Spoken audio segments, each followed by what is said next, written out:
collecting and managing contact details. One of the biggest challenges you'll face when it comes to your social messaging marketing is collecting the contact details of the people that you will be selling to and getting their permission to send them marketing materials. So how do you do this? There are a number of tools and strategies that lend themselves perfectly to using social messaging apps. Here are just a few. Messenger-specific Facebook ads. We touched on this notion already, but essentially it is possible to create Facebook ads where the goal is to trigger a Facebook message. This is a brilliant way to get more people on your list so that you can start contacting them and encouraging conversions. Messenger on your website. The same goes for adding Messenger to your website. By using Facebook's customer chat plugin, you'll be able to directly link Messenger to your website. That means your visitors will be greeted by a pop-up as soon as they arrive, helping guide them to your checkout page. What's great about this is that the stream of the chat will automatically be moved over to Messenger on Facebook, so you can continue right where you left off and find out just why they never clicked buy in the end. Use opt-in. Another option we have already touched on is the opt-in plugin. This is a simple checkbox you'll use on your email landing page that lets them also subscribe to your Messenger. You can likewise do the same thing with WhatsApp in a less direct manner by letting them enter their mobile number and tick a box stating that they're happy to be contacted. Rapportive. As mentioned, Rapportive is a powerful tool for growing your Instagram in-mail contacts in particular. This one works by letting you see the details of anyone that messages you on LinkedIn, so you only have to click to quickly add them to your network. Start up a chat. If someone comments on your post or photo, then you should respond. If this goes to 2 or more returns, then you can always just suggest that you continue the chat on social messaging. The same works for Instagram. Better yet then, why not post on someone else's? Invitation. It might be that a lot of people would happily chat with you or DM you, but the idea simply hadn't crossed their mind. Run a competition or just invite people to get in touch through a post, and you'll find your inbox swells fast. Mobile Monkey. A number of tools, including Mobile Monkey, ManyChat, and What's Help, can help you to generate leads on autopilot. These work by letting you convert anyone who comments on one of your posts to Messenger contacts. Basically, this works by using a bot which will automatically message anyone who answers a set post or question. The message will link back to your post, ensuring they know why they're being contacted and using that same excuse method we have used in person previously. This is a brilliant way to grow your audience without even trying. Customer Match. Customer Match is a tool that uses an API to send messages based on the first name, last name, or phone number.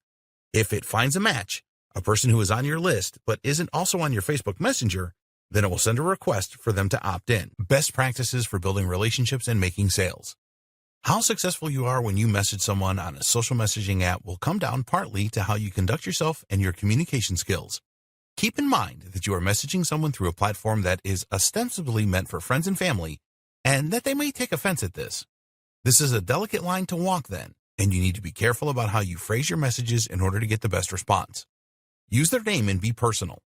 A lot of bulk email services and programs will allow you to insert the name of the person you're emailing, which, of course, will help them to spot the message in their inbox. We have been conditioned to look for our name in blocks of text, and so this is a good way to make your message stand out initially. Don't overdo this one, though. It has been used a lot, and so it's actually starting to be seen as a sign that a message is a piece of marketing.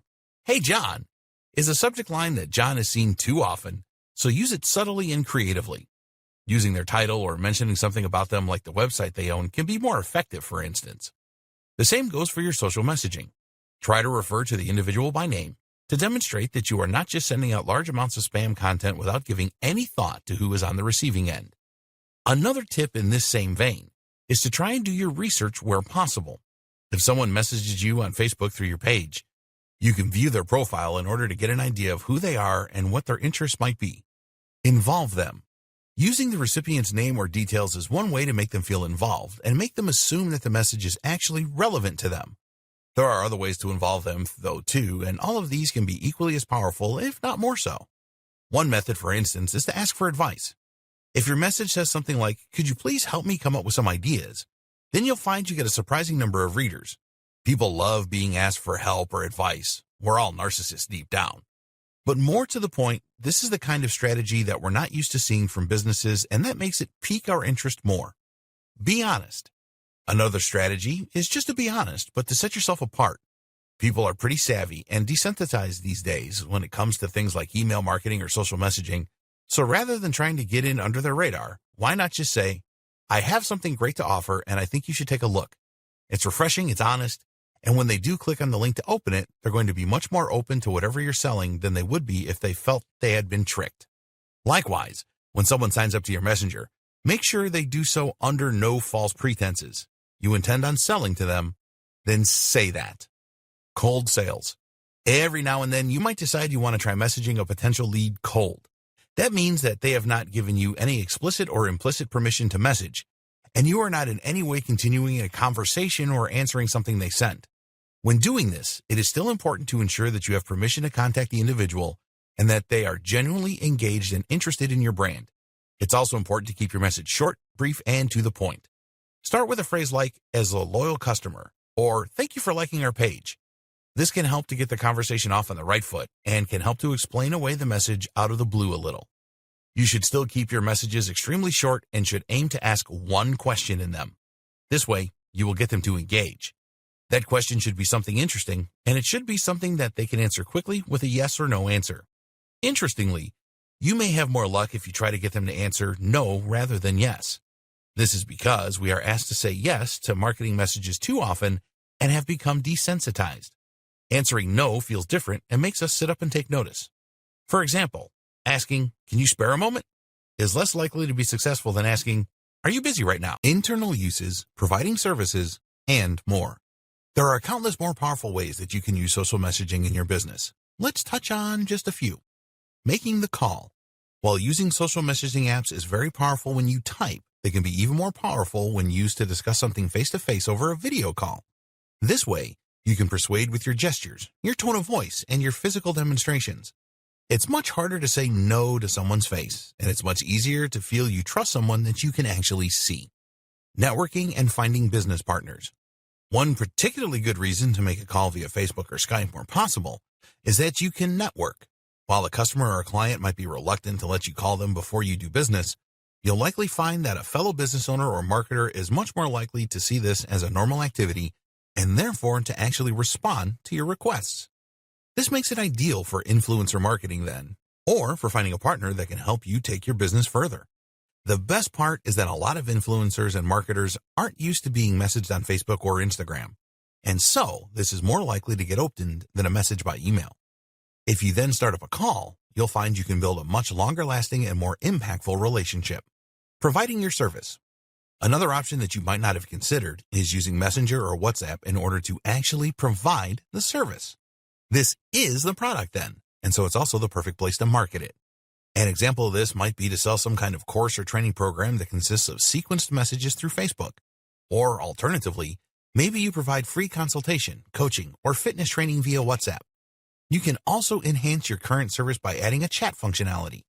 For example, Amazon Kindles have built-in tech support, letting anyone call a member of staff to ask for help. You could offer something similar.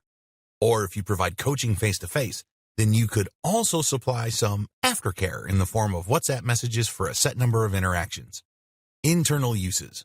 Keep in mind as well that social messaging apps have a ton of usefulness for organizations internally. These are great for staying in touch with members of the team and for collaborating remotely.